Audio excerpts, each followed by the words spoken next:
White house correspondents dinner ওয়াশিংটনের অন্যতম এক জাঁকজমকপূর্ণ অনুষ্ঠান, কিন্তু সম্প্রতি সেখানেই একটা ভয়ঙ্কর হামলার ঘটনা ঘটেছে। চলুন এই ঘটনার গভীরে যাওয়া যাক আর দেখি ঠিক কি হয়েছিল সেই রাতে। কি ঘটেছিল তা বোঝার জন্য সবচেয়ে ভালো উপায় হল একজন প্রত্যক্ষদর্শীর মুখ থেকে শোনা। ভাবুন একবার, ওয়াশিংটন ডিসির এত বড় একটা অনুষ্ঠানে কি ভয়ঙ্কর পরিস্থিতি তৈরি হয়েছিল যখন হঠাৎ করেই এই বিশৃঙ্খলা ছড়িয়ে পড়ে। তো ঠিক কি ঘটেছিল সেদিন? পুরো ব্যাপারটা পরিষ্কারভাবে বুঝতে হলে আমাদের ঘটনা প্রবাহটা একটু ধাপে ধাপে দেখতে হবে। সব কিছু ঘটে গেল একদম চোখের পলকে। স্থানীয় সময় রাত 8:30টার একটু পর হোটেলের একতলায় যখন ডিনার চলছে, ঠিক তার উপরের ফ্লোরে মানে ফোয়ারে হঠাৎ গুলির শব্দে সবাই কেঁপে ওঠে। সাথে সাথেই প্রেসিডেন্ট আর তার পরিবারকে দ্রুত নিরাপদ জায়গায় সরিয়ে নেওয়া হয়। ওই চরম বিশৃঙ্খলার মধ্যেই কিন্তু আইন প্রয়োগকারী সংস্থাগুলো হামলাকারীর মুখোমুখি হয়, আর সেখানেই তাদের সুরক্ষামূলক পোশাক মানে বুলেট প্রুফ ভেস্ট একটা বিশাল ট্র্যাজেডি এড়াতে সাহায্য করেছে। না হলে পরিস্থিতি আরও ভয়াবহ হতে পারত।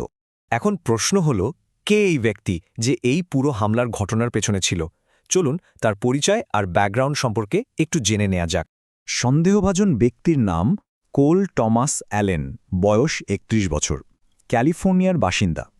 আর সবচেয়ে অবাক করার মতো বিষয় হল, সে দেশের অন্যতম সেরা একটা বিশ্ববিদ্যালয় থেকে মেকানিক্যাল ইঞ্জিনিয়ারিংয়ে পড়াশোনা করেছে।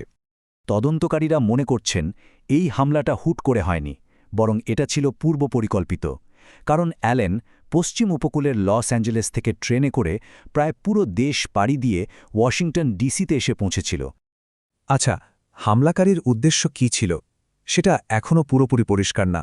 তবে কর্তৃপক্ষ তার লেখা কিছু জিনিসপত্র খতিয়ে দেখছে।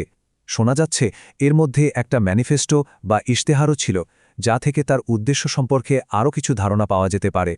এত বড় একটা ঘটনার পর স্বাভাবিকভাবেই এর প্রতিক্রিয়াও এসেছে বিভিন্ন মহল থেকে। চলুন দেখি দেশের নেতৃত্ব এবং অন্যান্যরা এই ঘটনার পর কি বলেছেন। প্রথম প্রতিক্রিয়াই আসে হোয়াইট হাউস থেকে। তারা একটা বিবৃতিতে জানায় যে এই হামলার মুখেও প্রেসিডেন্ট একদম দৃঢ় আর নির্ভীক আছেন। যিনি প্রেসিডেন্টের ঠিক পাশেই বসেছিলেন, সেই করেসপন্ডেন্টস অ্যাসোসিয়েশনের প্রধান, তার অভিজ্ঞতাকে শুধু একটা শব্দে বর্ণনা করেছেন: ভয়াবহ।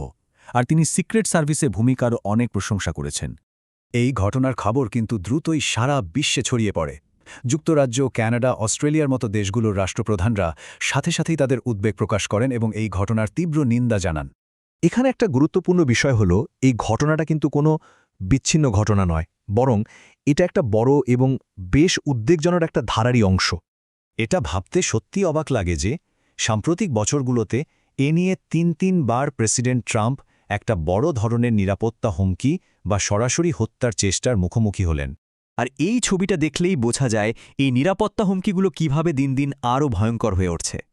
শুরুটা হয়েছিল পেনসিলভেনিয়ার একটা র্যালি থেকে, তারপর ফ্লোরিডার গলফ ক্লাব, আর এখন ওয়াশিংটনের এত বড় একটা অনুষ্ঠানে সরাসরি হামলা। সব শেষে এই ঘটনাটা আমাদের সবার সামনে একটা বড় প্রশ্ন রেখে যায়। আজকের এই চরম রাজনৈতিক উত্তেজনার সময়ে জননেতাদের নিরাপত্তা নিশ্চিত করার জন্য নতুন আর কি চ্যালেঞ্জের মুখোমুখি হতে হবে আমাদের, এটা নিয়ে ভাবার সময় এসেছে।